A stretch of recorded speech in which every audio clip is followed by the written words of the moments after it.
I'm sure we would have had some flashbacks of me being kind of annoying as a. Him 100%. Right. We would have been like, all right. Well, Nigel not doing. Security. Yeah. So that's what it's about. And so I want to introduce you to right. So we got Matt, CPO of Spot Hero, been in the business for a while. We got NJ, also been in the business for a while, the SVP and head of product at Tigris, and Bryon, head of product for Walmart Business. And so I've also had the privilege of seeing NJ present several times with Bryon. And you this week, Byron last week, you gave a presentation to like 500 people last week. Yeah. So I know it might be a little intimidating, 550, but we think you got it. Yeah. Picture them in.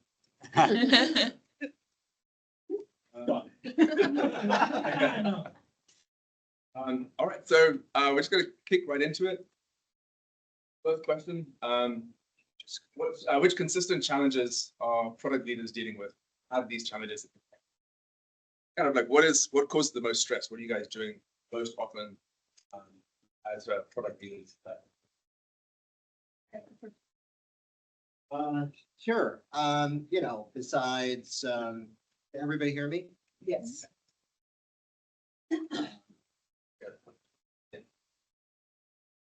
Hello. Yeah. So besides resourcing, engineering being late, talent, broader org issues, reorg, potential M&A, less than ideal financial resources, financial forecasts, nothing. It's a cakewalk. No, but seriously, so a couple of things that I've learned over the years. One of the challenges that I have been dealing with and continue to is really, I spend a lot of time educating my peers on product management. Really, what is it? What is it not? Right? Because product management is done differently everywhere. There's certain, cultural contexts, the size, where you are in your life cycle. And I find that, I'm in lots of conversations where they look at you, that's a product, isn't it? And I'm like, here, that's program management, right? Or other places, well, isn't that you? It's kind of related to product. And I said, no, here, that's really product marketing. So I spent a lot of time, and it's a challenge, including my leaders, on really what is product management? What do we do? What do we not do? And how is it done here? The other challenge that I continually run into is trying to correct, I would say, less than ideal bad behavior, where if you are product, you have process, you have an intake process, how you prioritize, how you build stuff. But some of your peers and business stakeholders, when you say no, or, I'm trying to be a lot better at saying not now, right? Not no. They will keep knocking on other doors until they get a yes, right? And so what does that do? And how does that impact you? Well, this is where like product things show up on the product roadmap. You get mandates from leadership, and that's really hard to try to negotiate around. And that's a continual challenge because of the first thing I said, which is not everybody truly knows how to harness what you and your group are doing. They may come from different backgrounds, and there's always exceptions. So those are a couple of things. Yeah, and I agree with all those. And then I'll throw on top of that, one of the bigger challenges I have is, again, with exec stakeholders and my peers is, well, what is discovery and why does it take so long? Or what are you trying to learn, and how do you bring them into that and make them part of that process? Because once we have hey, we're going after this thing, they think, okay, cool, engineering starts tomorrow, we have a date, let's go. It's like, I can't even give you a date for a month because we have to do discovery, and negotiating and walking them through that whole timeline, or getting them to understand what my design partners are doing, which is so important, or, the other parts of the group, or what we learned during that, and how much we actually save time and money by doing that. But that's the thing that always needs reminders, especially in like the sales or marketing org, where they do something and the results are tomorrow. Nothing we do is turnkey, right? So, and keeping to remind them that, and bringing them back into the loop on that and bringing them into discovery more and things like that is a huge part of that as well, of navigating that stakeholder. Do you want to save questions at the end, or do we want to have a dialogue? Yeah. Roll with it. Okay, cool. I don't know if y'all can tell. I like dialogue better than I like standing and presenting. I was thinking about this, like, what I want to do is just kind of frame a little bit about like my role and the way that I think about like product leadership and kind of where I think kind of my role and function enter an organization. I am operating in a B2B space. My company, we have about 60,000 users. Those users are paying $25,000 a person. So we're at about 400 million ARR. It's a fairly significant company. It's fairly significant size, but we don't have a user base. It's B2B, it's not B2C. So the scale is very different. So, you know, kind of the nature of the beast in the space that I work in, it's there's product work. But I think most of us like really are like, yeah, we want to launch, we deliver, we're ready, launch the stuff. Why are you holding me back? And within our business, we have a sales force of, and I'm saying sales, like revenue force, which is sales, account management, et cetera, about 600 people. And so the idea of just like launching as it's ready just melts the organization down. So I spent a lot of time in that level of gearing. So I think this is what, you know, you both were just talking about, but it's this idea of like, what I like to do is be like, all right, product delivery, y'all got it, great. I'm going to go focus on the rest of the organization and making sure that our go-to-market side is actually lined up with our delivery side. So I spend most of my time actually with sales, with marketing, with account management, and then I'll dip back in and check in with the team. Okay, it's still going, still timing, et cetera. And then I'll come back out and be like, okay, sales, marketing, this is still the plan that we're tracking to.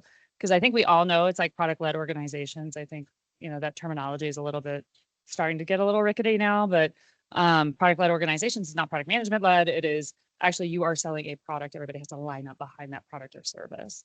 So that is the biggest challenge that I have, that my job is about influence and coordination up and out, and I'm less deep. So when I think about like the challenges that are impacting PMs, like what I'm trying to do is figure out like, how do you all know, and I'm speaking to my team now, how do you all know kind of what the biggest revenue drivers for the business are? How do you know if we're changing pricing and packaging? How do you know kind of what our vision is and like how all of this stuff comes together? Because as PMs, you have to know those things because you're making these micro choices within the product. And so it's always this kind of get, this push pull of like, I'm up and out, they're kind of deep focused. And then it's like, how do we merge that mix to come out with something that's incredibly relevant in market? And so that's kind of when I look at this question, like, it's a little bit of like, I'm kind of a mile wide, inch deep, and I want to make sure to support my team, but kind of vice versa. It's like, how do we make sure that that gearing is together? That makes sense? Yeah. Okay. Cool. One of the things you mentioned is something that a lot of PMs get, I think, dragged into is when they go around trying to find the answer they want, and they go around product leaders to go speak to product people, some like designers. How do PMs? How would you advise like your team to deal with that? Okay. Well, I have a great example from within the last few months where somebody's going directly to engineering, the engineering lead, and it's a space that the engineering lead is really interested in, right? And so, of course, they're very willing. And then when it comes time to planning, I find out and I'm saying, well, okay, well, this was never really on our radar. Where did it come from? Oh, well, you know, I find out that somebody is going behind my back around the process to get their priorities done. And so what I did this time was I said, okay, that's great that you magically found the resources, because it's always a sausage making of not having enough resources. So you can do that as long as you don't move any of the stuff that you've already committed to me. And so don't come to me or the leadership team saying you can't deliver on these things that were blessed as part of our broader planning process, just to take up your pet project. And so that is from peer to peer. And then I try to cascade that down so that I hear about it. So I hear about it from my designers. Hey, what's this thing? And I'm like, smells, smells bad. So, but it's also part of the education. Right. It could be. Yes. I should have looked. But that's something as part of the education of, from me to my leadership saying, this is why it will be bad. So there's a lot of that going on because look, at the end of the day, the justification is, but it's going to bring in XYZ impact, right? Well, that's a very narrow view is what I try to explain. Nobody's ever going to turn down an idea that's going to generate additional incremental profit, revenue, GMV, CSAT, but they're not looking at it across. And we want to make sure that we're investing the resources in those that do have the biggest impact, right? And sometimes planning doesn't happen within a quarter, right? These are things that are in flight. So that's one way of correcting the behavior is up top, as well as cascading down and really try to enforce some of that governance because otherwise it's not smooth and smooth is fast, right? So.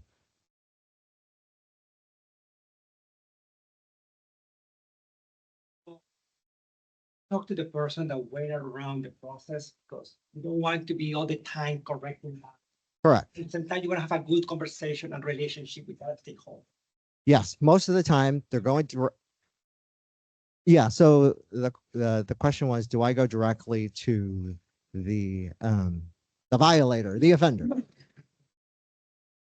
And yes, right. First, I have to address it with.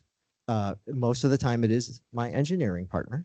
I have to address it with them. Right? Because the first thing I need to secure is you're not breaking any of the contracts that you and I had. I just want to make that sure. I want to make sure of that. But then I also have to correct that behavior on the other side and say, look, if it's a not now, this is not a self-serve thing where I know you have priorities. I understand that. But we are all working off a shared group of resources. So. One of the other things that we do is over communicate the roadmap from a perspective of what outcomes we're driving, right? So every PM knows exactly what outcomes they're trying to drive on what, to your point, what time horizon. It could be 1 month, it could be 3 months, it could be a year-long thing. So when those things come in, I really work with my team and they still need me to sometimes come in and traffic cop it and everything else, but like, cool, I hear what you're saying. But I'm working on this and we all agreed like a week ago at the roadmap review or a month ago or whatever, that this was really important and we could see the value. Is yours, to your point, hey, you brought me a number. Is it bigger than this one? Is it different than this one? If why, let's talk about it.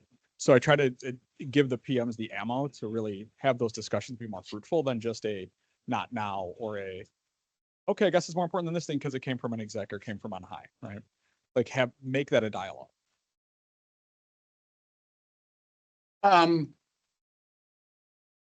Kind of on this topic, but like, how do you entrench your PMs into the like macroeconomics just happening in the company?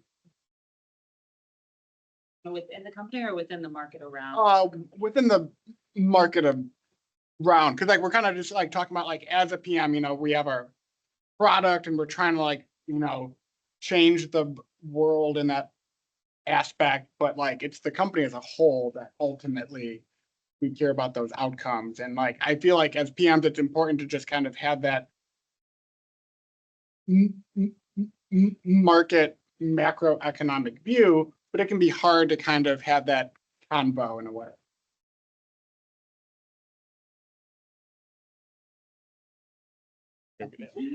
I mean, so what I'll say is I don't from a, expecting for my team, right? I don't, and I've been lucky the last 11 years of mine, 12 years of mine have been at marketplaces.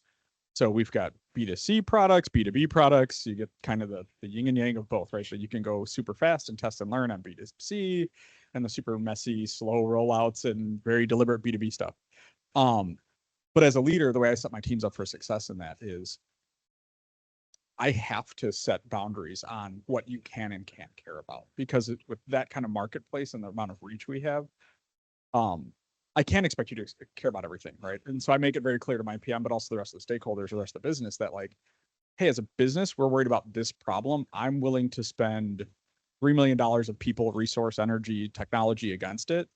And let's align it that at the top, right? So that way, when somebody comes in, they're only talking to you about the thing that we've dedicated this much against. So you don't have to know that whole macro world view. I don't put blinders on and say like, hey, if you find something interesting over here, don't do it. But I try to at least de-scope a little bit for the PM, because if the whole world's your oyster, you're going to spiral like you just will. Yeah.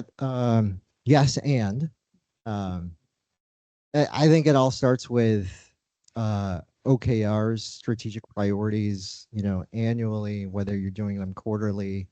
That should really drive what is most important. Yes, as a product manager, I do expect you to keep tabs on if you're Walmart, I want to hear if I didn't catch something that Amazon did, right? Or Amazon's trying to copy us on something. So yeah, I do expect you to have that broader awareness. But that is the whole point of planning and strategic priorities, whether you're doing OKRs or not. Those are set, and those are set for a reason, that those are the most important things that you're going after, right? And so as long as you're staying focused, that your work is laddering up to contribute to those, I think everything else is a nice to have. Love both of those answers. Getting really kind of really specific. I think like the expectation that I have of kind of any new PM or any kind of person in the company is like, you're not going to know this overnight. So there is some level of just intuition you build. But you should never take the job if you're not interested. Because I do think like, I'm sure y'all have seen all the panels I have where it's like, or conversations where it's like, what are the 4 skills that you look for in a PM, right? Or hiring. And curiosity is always one of those. And there's a reason for that. Like you have to show up with curiosity. And if you're coming to a company, and I'm not trying to put it all on you, but if you're coming into a company and you're not really kind of fascinated by the tech problem, the software problem, the user problem, it's probably not going to serve you very well, because you're not going to read about it on the weekend. You're not going to talk about it on the side with people. You're not going to be like, oh my God, like I just read about this thing and it applies to that thing, et cetera. And so I do think that there's like a little bit of a natural draw. And you just have to be very, very honest with yourself, I think, in terms of the role and the job that you do. I also think kind of so much of it is like, I am goal setting for you, or we are goal setting for you. Here is the business. Like this is the scope of what you're operating in. I also just want to name a little bit of that. It's also like, you have to be naturally interested in the company and what you're doing, but the world around you. So much of what we do is pattern recognition. And so I think kind of you all might be in jobs that you've been in for a very long time, or you might have changed jobs every year for the last 10 years. I think a lot of kind of that variety actually helps you see the patterns and then gets you to apply to like the current problem at hand. And so again, like reading, educating yourself, et cetera, is a big part of like, oh, well, I read about this thing in this other industry, but I think we can apply it over here. So I just placing it a little bit on the individual too. So. Question, then we'll move on to the next question. We got a lot of questions up here. We were all talking about this problem of different stakeholders coming in, and starting from the premise that you have very thoughtful leadership on the product level that's able to do that education. Let's say some of us work at organizations that maybe don't have that level of discipline and level of care and strategic thinking. What? No, it's just No. fantasy land. How would you recommend somebody more on the ground level handle some of those conversations if that level of like strategy and OKR and goal setting is maybe less robust? You're very, very kind. Okay. Who here has worked at an organization where the vision is clear, the product vision is clear, the product strategy is clear, and the goals are clear? Just once in your life. Not even right now, just ever. Yeah. Oh, wow, okay. I mean, they have, You should get. they may not. Yeah. Right. They might not be right. They might not be. Yeah. With each other? At least we know, I know what we. It's a group therapy, y'all. It's group therapy. No, you're very kind. And like literally you will never work at a company, I think, where it's actually all clear. Like I think it is always super murky. Want to have a really succinct answer for you, but it's just that there's a little bit of like, okay, get really, really clear on these are all the problems. What are the things that I can impact? Like, what are the things that we can impact our team? Because what I find, and maybe this is kind of like one of the next slides, what I find oftentimes it's like when I work with kind of potentially some of the more junior people on the team, it's like they spin off. They spin off into like, okay, and now we're gonna build SpaceX, and it's like, wait, no, I just needed a button color change. Like what just happened with this conversation? And so I think it's a very fine balance. Y'all are gonna figure it out. I'm still figuring it out in my career of like, what altitude do you come in on with your problem? But kind of as earlier in your career, kind of as you're growing into your career, it's like figuring out what the right altitude to come in at the problem at when you're existing in a place where you're like, as the outcomes are unclear. Like I showed my roadmap the other day and I was asked like, hey, what about the outcomes? I'm like, I don't have outcomes on much of this. I want to work for you because that's amazing. And we should do another session and have you show, because I've seen some of the Spot Hero stuff. It's fantastic. But outside of that, I'm working for that. Which we all should one day. I think it's very much like figure out what problem you're trying to solve and figure out kind of like what are the key pieces of information that's going to indicate to you that you're on the right track with the thing that you're trying to solve. Oh, and I remember there's one other question that I wanted to answer, but I think it's also related. Find a way to talk to customers. Be informal about it, but like reach out, get on the phone, like record it on Zoom, record it on GOM, but like talk to your users. And there's no other thing that you could do that is going to guide you more than that. And that also gives you authenticity and credibility when you're trying to go argue for these outcomes. That's kind of what comes to mind. But yeah, you're And just to go a little further on that too, definitely a early stage PM career person, right? They love having that strategy as their excuse to say no, right? It's very hard saying no, especially if you're early stage, you've got an exec breathing down your neck, asking for something you don't want to do. It's easy when you can point to that other thing like, but no, but the company's going over here and it's no. When you don't have that, you don't have that, right? So you've got to start building that muscle on how to say no. And that's where, yeah, looking at ROI or opportunity costs or other things where at least if there's not a strategy, at least you have a number that can say no for you until you build that muscle up. But it's hard to have those no or not now, I guess is the right way to say it, kind of discussions, because that's what I've seen the most struggle for people, right? When they come in is the other way they get around is, oh, I'm gonna get a bunch of data. And then they go dark on data for 3 months or 6 months and just stall out the clock, which it's a method. It's not a good one, but you can do that. But that's what you're looking for. Yeah. Yeah, and I agree with everything. And obviously it depends on your context, where you are, size of the company. I will advocate for, if you are in that situation, you're earlier on in your career, you should ask, what is our product strategy? Well, first, before the strategy, what is our product vision? And does the vision support the business strategy? Ask those questions, because if you're not getting satisfactory answers, guess what? That's an opportunity for you to really start shaping based on understanding what you're trying to do. And yes, there's no replacing time with a customer. And that's one of the things that I think I really regret in some of my product leadership roles is there were times I wouldn't talk to a customer, like a real customer, for some time. And it was so unsatisfying. So it's really grounding, lots of value for a product manager. No substitute for it.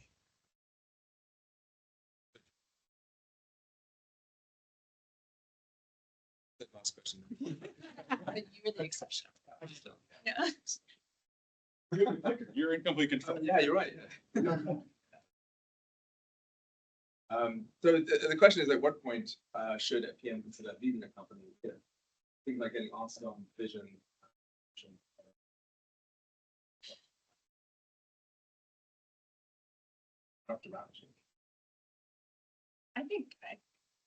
I mean, this is kind of like a existential job question, right? Like, are you not getting the facts for you to be successful in your role? Like, I think that's a really important one, but I think there's kind of a couple levels. Like, are you enjoying the very local thing that you're doing? Are you enjoying the people that you're doing it with? Do you have a level of psychological safety? Can't be perfect, but level of psychological safety. And then do you know the broad context that you're sitting in? And you like that too. Like, there might be a world where you like the broad context that you're in, and you don't have those other things, and it might be worth it for you because you get to learn about, something that you're really, really interested in for a period of time. Or it might be that you love your team or love the thing you're doing, and you're like, the rest of this shit's so vague. I have no idea what this is doing, but still is teaching you something. And so, like, to me, the question that I would ask myself is like, am I learning something right now? Is this contributing to my career? Is it, do I feel productive? Do I like the people I do it with? And if those answers start to come back no, then that's when I've always started to ask myself. Yeah, and I think it goes back to the interviewing and hiring thing, right? Where you're like, I look for curiosity. Like, I always ask in interviews, what's the last thing you self-taught yourself, right? Have you shown the attribute? Have you learned how to learn? And every product manager I've hired is faced that question. And those people will tell you really quickly if they're not learning and being challenged anymore, and they're going to leave. Like, you know it better. You all know it better than we do when you're not being fulfilled anymore or being challenged or learning something. And the best PMs are the ones that are constantly looking for that. So when the job becomes rote or it's just execution all day long, early stage, it's probably okay because you're learning all the other things, right? You're still finding other things to learn of how to interact with engineering or how to talk to a designer or whatever, how to do research. But once you get over that early curve of like, oh, now I know what to do, then the doing becomes just changing button colors. Like, yeah, it's unfulfilling. You're gonna want to leave anyway. You're gonna know that. You're not getting something out of it that you can do something. ROI. Is there ever a point where talk about education and sometimes people don't understand product vision and scope? Educate. Other kind of things.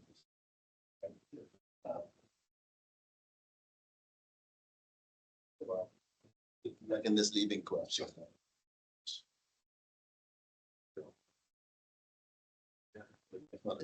Yeah, and that's also an existential just job question too, right? So a lot of it can be answered by what MJ and Matt answered. And really it's there's just as much onus on you to own kind of where you're going and for you to really understand this construct is not working for me. It doesn't matter if me and my product leader are all great and we're doing great things, but just it's hard to get stuff done here, or we keep running into things. There's this notion that some people are not really coachable, right? That they're very set in their ways, and that's a real thing. So yes, if you believe in the mission, if you believe that you're getting value out of it and you're learning, right? It's probably worth a little more time to try to shape it if you're in a position to do so. Otherwise, then it just gets reduced to, if it's worth it or not. And I think we had like a 201 version of this class, right? Like the moving from like senior PM into leadership or management. Like, that's one of the things I would look for, right? If it's missing, you start filling that gap. But if you're early in career, you're gonna need a lot of help to fill that gap. If you're well established and you know the company really well, you've been around for a while, you start filling that gap in. And then I'm looking at you like, oh, you're ready for management. You're ready to move up a level and start, taking on more and more. So yeah, like, love to do a 201 of this. That'd be so much fun. But yeah. All right, kind of a continuation of this. Yeah. Yeah. I was gonna say, how do you make yourself indispensable? Do that, right? Fill gaps. Make my job easier. If I don't have a strategy, write it for me. No, really, it is that though. It's more that being proactive, right? If there's a gap, fill it. If I have to ask you every week for progress on something, or hey, I asked you about this thing twice, the third time I ask, I'm mad now, right? If the second time I ask, you're like, I have a great answer, and then the next week you send me an update, you're golden. But like I have a lot of things in my brain that I have to think about because I have to think about, 17 teams roadmaps and 25 this month is bad, 25 budgets, 25 plan, a whole bunch of things, right? So I don't have time this month anywhere in my brain to come proactively ask or come reactively ask you for things. So the more you can be proactive, the more you take a load off of my very limited brain capacity right now. Like, thank you. Like, so become indispensable by being one step ahead of me, even if it's just in your realm. Like, that is awesome because it's one less thing I have to go trace and hunt down and find for myself.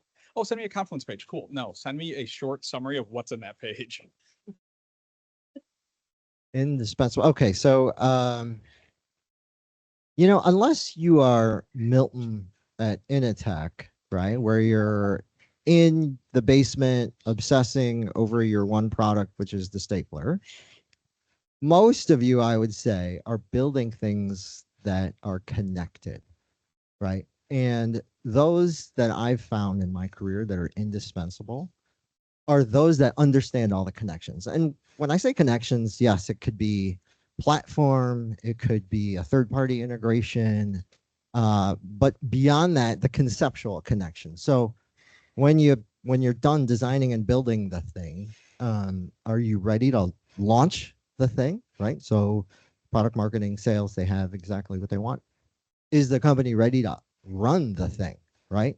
So those that really think beyond, and I mean, this is my product, I'm ready to move on, but really get it ready beyond the build and understanding those connections.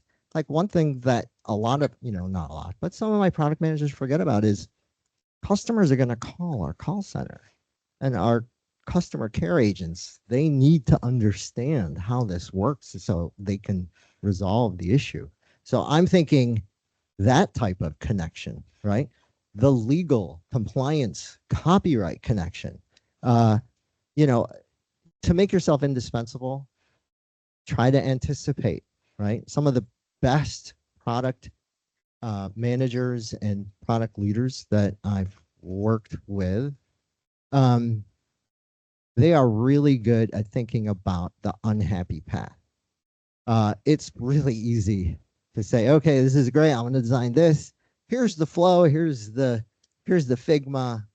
Done. Let's go and do it. And then what happens during, you're never going to find all of the test cases. But for those that can anticipate and think of, well, how is this really going to work when it's not the ideal customer I'm thinking about, it's coming from somewhere else. Those are some of the traits, really trying to think about the unhappy path that really, to me is elevated, product managers to being really indispensable. I love that answer. I feel like I struggle with this because I don't know how to teach that or coach that. Does anticipate resonate with y'all? Like, do you ever feel like you've anticipated something but then got it massively wrong? Do you feel like you've gotten it right? I know. This is the thing that it's like, well, just know what I'm thinking is kind of what I want to say to my team. Like, why can't you just give me the answer? Like, just send it to me, And I think it's very, very difficult. It is the thing that makes you indispensable. I think if you can see up and around, kind of like, okay, it's not just my own world, but all the stakeholders around me and what they might need. And I'm going to know that they're going to need an answer. So I'm going to go ahead and get ahead of it. It's fantastic. Building on that though, it's like, what really kind of is hard is when my direct reports, like when they go off in a direction and then I have to pull them back, because then that feels like they've now set a new set of expectations for everybody around them. They've tied their own identity, their own ego, that this is my idea though, and I'm running with it. And I'm like, wrong direction, too much, not the time, etc. And so, for me, the couple of things here are just like, show me your work along the way. So before you show up and be like, here's the finished presentation, your job is to say yes to me. Like, absolutely not. You haven't brought me along. Like, learn how to influence me, learn how to bring me along. And then I'll help guide you. So now you're not wasting work. I'm helping guide your thinking. And then I might help unlock you in terms of the next sets of things that you've got to figure out. And so for me, I'm like, I don't want to have to make decisions for you. I don't want to micromanage. I don't want to come in. You know your shit. You're an adult. You're good at what you do. Like, I don't want to get in your deal, but like, just bring me along in terms of big thinking, big decisions. Be proactive with your communication, and then I'm going to say yes to you all day long. The other thing that was coming to my mind literally this morning, it's related. I'm struggling. I have a design person. He is fantastic. He was an original designer in one of my companies, one of the companies in the mix, and he's not a good leader. Brilliant designer, not a good leader. And we're working through, like, he cannot be the leader of the design team, but I want him to effectively be like a principal designer, you know, because the visual architecture is a shit show right now. And I need somebody who's got a big brain who can go figure that out. He is struggling with this because all he can see is the local challenge. He's like, well, I've already designed today's page. I'm like, you need to go think through all of it. And you need to feel the opportunity ahead of you and then go carve your path into it. If I have to come in and tell you, well, go talk to this person, then I think we've already lost. And so I feel like that is like one of the biggest tipping points. Like, when I think about this, it's not just the PM to me, but it's like director, VP reporting to me. My job is not to be in your shit. My job is for you to go take care of your stuff and then keep me posted. And we're going to be a great partner together. But you also have to see the opportunity and make the opportunity for yourself and make the opportunity for your team. Because if you're relying on me to make the opportunity, then that's the leadership skill set that you're missing, and you're not going to get higher than that, because nobody tells me what my job is. I have to come in and carve a path forward. And so as you're kind of growing up underneath me on my team, like, that is the thing I'm trying to get you to learn too, because ultimately that's what leadership is. It's like, I don't know what the path is, but we got to figure it out. Yes, Stephen. It's not a expiration date, but a best used by. No, this word here, indispensable. Think about bringing people on. Everyone here knows how connected we are to all the other parts of the organization. I'm interested in curiosity in a new hire, and that they're going to go. Well, they know they should get in touch with and build those relationships on my behalf or whatever. One of the great things I've seen in dispensable people is when stakeholders stop coming back to me and they go back to Carol, they go wherever. That is a great, I mean, you've just taken a huge load off. Not only do you understand the value of that relationship, but you, again, it's maybe hard to teach, but if someone's saying, I want to do more, I'm like, here's some options. Do something like that. I talk a lot about, did everybody hear that answer or what he was saying? Okay, good. Like, I talk a lot about the up, over, down. Don't make me do the up, over, down. Like, I do not like, I don't want to get this person's boss involved, and now that we need the bosses involved for you all to figure it out, or somebody else. I'm always just like, people come to me, I'm like, go talk to my team member. People, you know, and I'm always pushing out. And then if it comes back to me, then now we have a problem. And I'm making it sound really heavy handed. It's actually really fun when it works. I promise I'm not as much of an asshole as I sound. No, and I think, like, one of the things I try to instill in my team, and I joke around with the CEO all the time, like, I talk to more of his directs than he does, right? Like, my first team is the rest of the exec. My VP, their first team is the rest of the VPs. Like, know your whole level, because then you can manage all of your stakeholders, right? You should talk to them more than they talk to anyone else. And that moves product into the hub of everything, good and bad. Like, we are now the hub of everything, but then we're also knowledgeable of, like, hey, when something's going to market, sales is wildly unready, right? Or sales is way ahead, but marketing's way behind, or they're both ready and we're behind because, you know, something happened in engineering, something blew up, whatever. But I try to drill that in everybody. You know your level inside and out. So yeah, it's not up, over, down. And then we have the fun part of, like, hey, we talked about this at exec, and then the VP's like, we heard something totally different. It's like, cool. But then when you get all those, you catch all those things, which is great. Yeah. And You finish and then oh yeah, I'm just gonna, you know, build on the foundation that MJ had set, and just to put it simply, like, what good looks like to me, and I tell my team, is something very similar to what Stephen said, which is, if my CEO can reach out directly to you to answer a question, that is a win, right? But the onus is also on us to give you that opportunity. That's not going to happen naturally, right? So whether it's you got to do a presentation, you got to do a demo, You need to set up some one-on-ones. The opportunity needs to be there, but over time, once you know, my leader can reach out directly, then that says something. There's enough confidence that this person knows what they're doing, that that they can go directly to them, and I can go on vacation.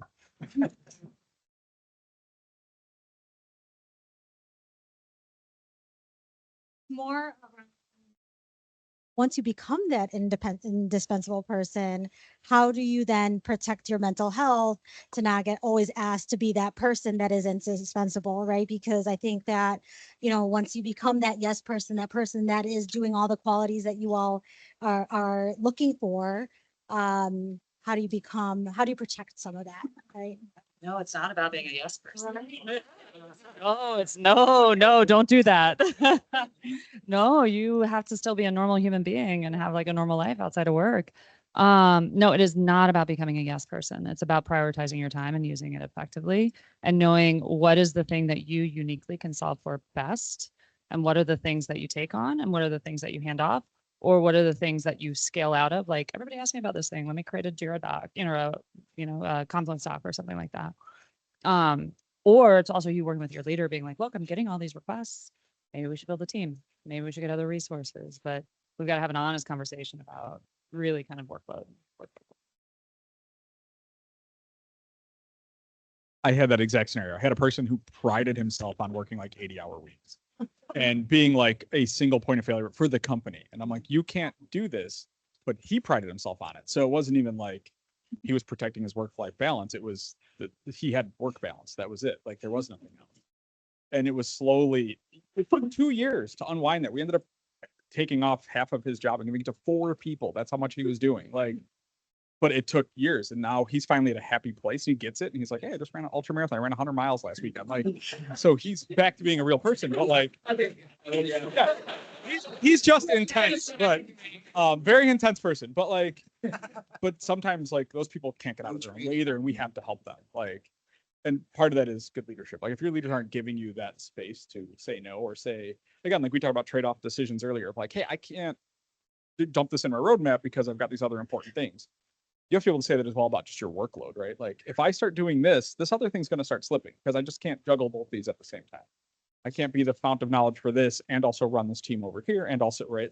Like, at some point you have to be real with yourself and then real with your boss. I'm like, one of these is going to fail. And when somebody has that conversation with me, that is awesome, right? Because now they understand prioritization, they understand what's important. And if they say, I think this is more important than this, so I'm happy to drop this, great. If you can't answer that, cool, ask your boss to help you. But like, it's even better when you have a perspective.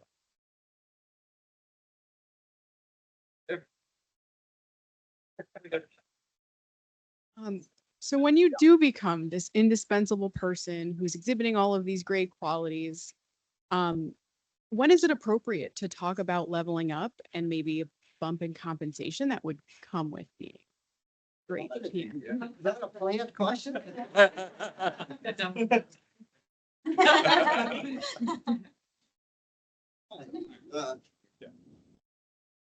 Oh, what can you do? Well, I think the first thing is tell us that you're ready for more, right? I mean, but there's a qualifier to that. Like, don't tell us when everything's done and all of a sudden your calendar is empty. Tell us ahead of time, because we need time to help you broaden your scope, the complexity, give you more things. We can't just say, okay, even though you're ready, right? There's the job that you want, and then there's the job that's available. So I would say that's the first step, is, whether or not you're indispensable, right?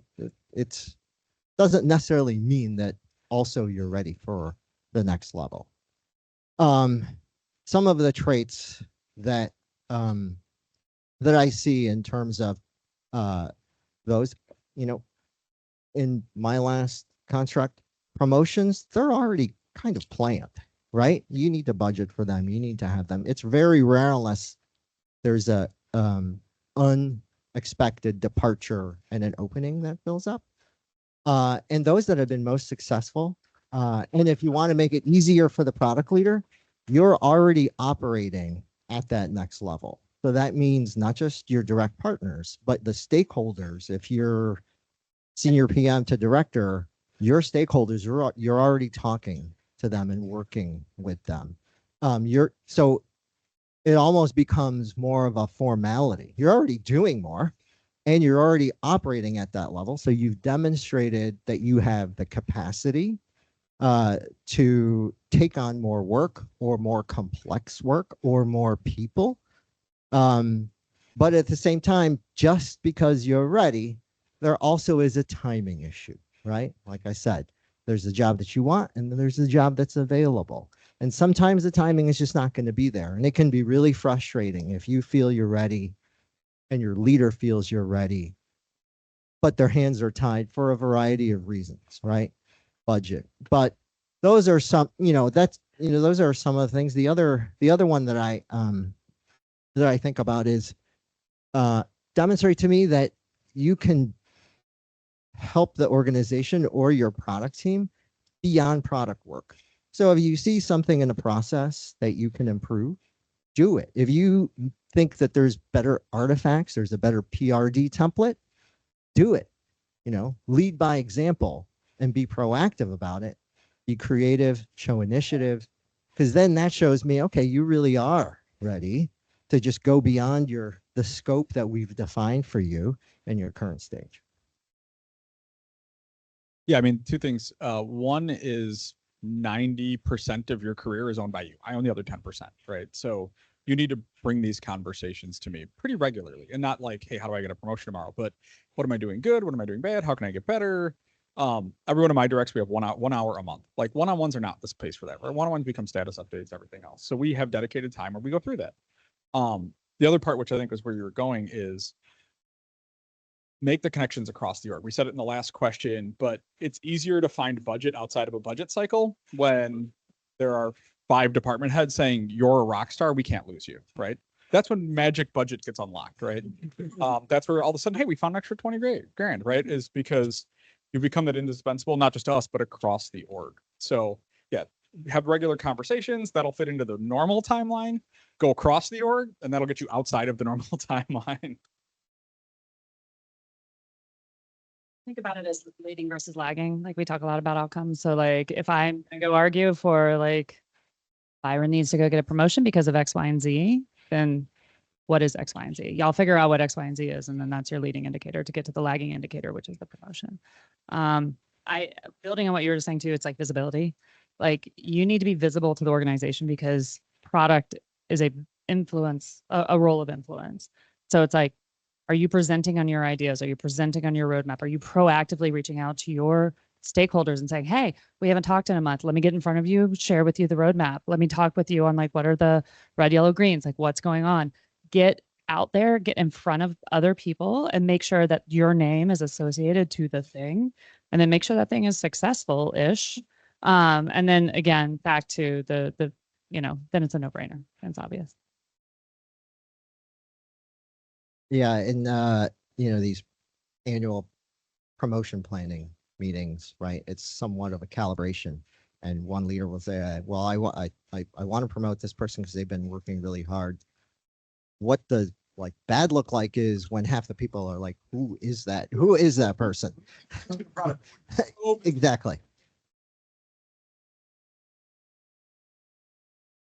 At the end, so I just want to, before I say thank you, just move on to we have these other questions. So the panelists are very famously agreed to answer the questions, and we'll post them later with the video for this panel as well.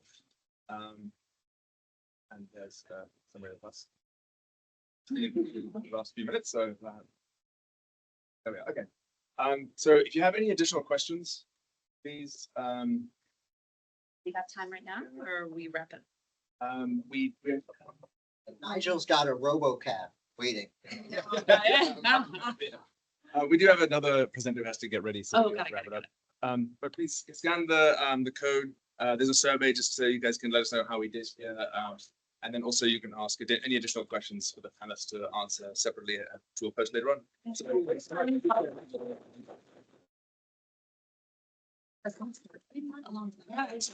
good to see. I was like, yeah, no.